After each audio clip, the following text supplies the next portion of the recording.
اور 10 سال کی محنت شاقہ، دن رات کی محنت، اور یہ محنت کرنے والا کون؟ محمد صلی اللہ علیہ وسلم، جس کے کردار کے اوپر کہیں کوئی چھینٹ بھی نہیں ہے، داغ دھبا تو بڑی بات ہوتی ہے۔ بمشکل 100-125 آدمی ساتھ آئے تھے،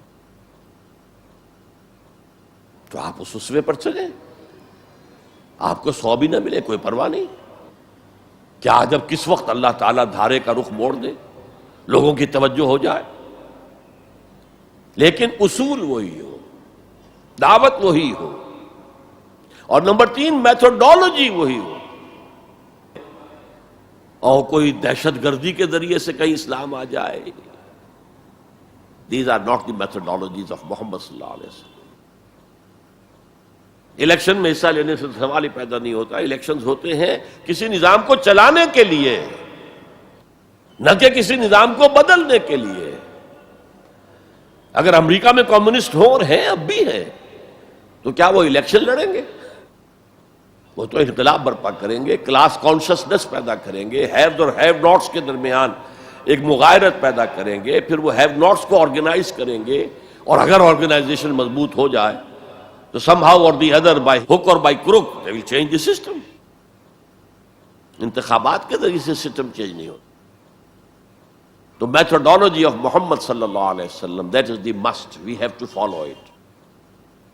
اس میں کس حد تک کامیابی ہو، حضور صلی اللہ علیہ وسلم ایک لائف سپین میں آپ نے سارا کام کر دیا۔ 10 برس میں تو بمشکل 125 آدمی ہاتھ آیا تھا، اور اگلے 10 برس میں ٹوٹل ریولوشن کمپلیٹ ہو گیا۔ آئندہ یہ کبھی نہیں ہو سکے گا۔ Maybe we have to take generations, 3-4 generation میں جا کر بات پوری ہو، لیکن میتھوڈالوجی وہی رہے گی۔ ٹائم فیکٹر جو ہے وہ بڑھ جائے گا، اور یہ عمل یقیناً کافی عرصے سے شروع ہو چکا ہے۔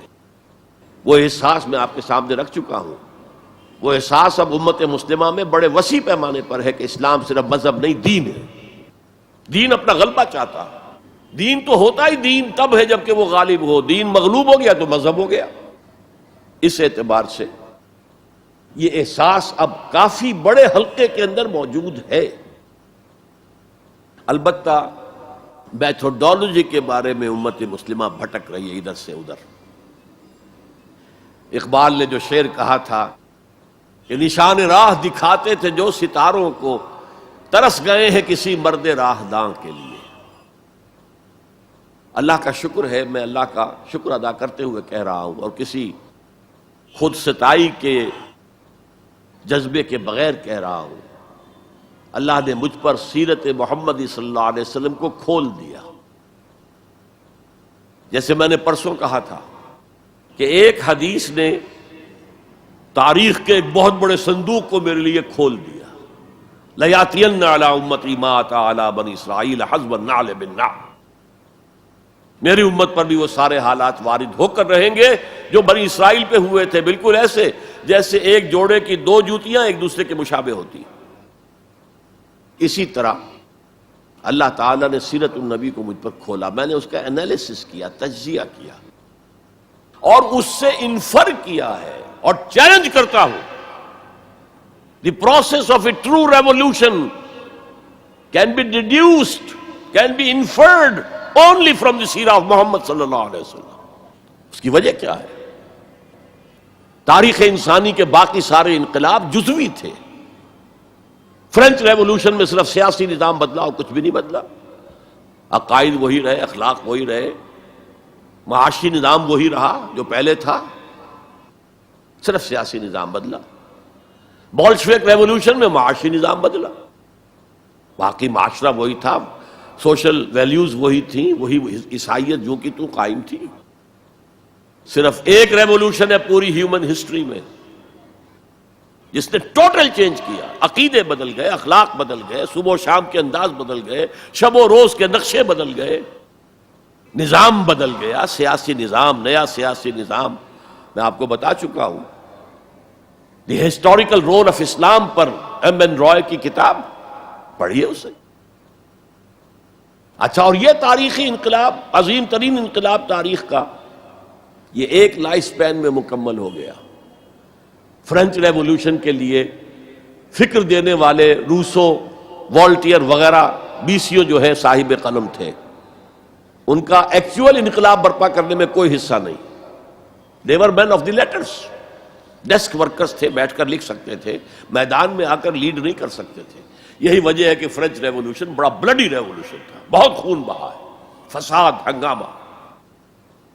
There was no leader, leader less mob. ایک فکر تو آ گیا لیکن موب تو بالکل لیڈر لیس تھا.